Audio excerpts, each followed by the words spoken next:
Çit illerde turuvchi Tatar halkında tili biz yaxshi tatarcha söylemesek de bütün yaşlarda Tatar ruhu devam eder. Bu analarının karakterlerin, işçenliklerin, ahlakın kürsete. Her bir iş yerlerinde bizim halkını büyük yaratıp işe alalar.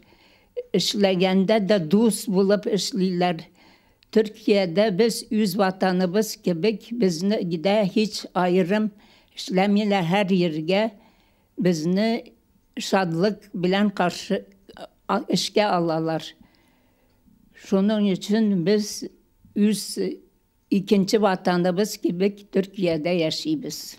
Çit illerde Tatar tilini niçik saklarga? Çit illerde yaşayıcı Tatarlarga, mesela diasporada çit illerini niçik saklarga iken? Bizde ana saklar için başlangıç mektepler kirek.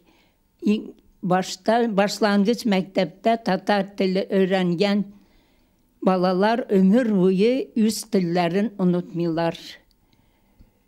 Bunu elbette bunda Tatar mektepleri açı bulmuyordu çünkü Tatar dili, Türk dili bizim diliye yakın, dinimiz bir bulgana göre biz bunu uyuşmalar yani dernekler saklayabilir, saklayabilir deyip uylayayım.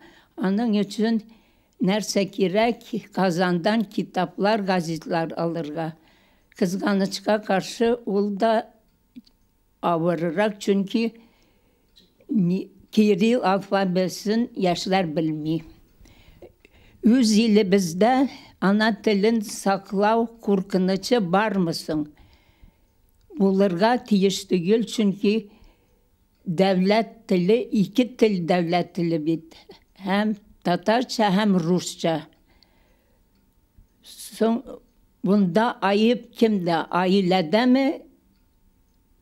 Başka kimlerde? Devlette mi? Bunun için kim cevaplı bulur? Bunun için kim cevaplı bulur diyor.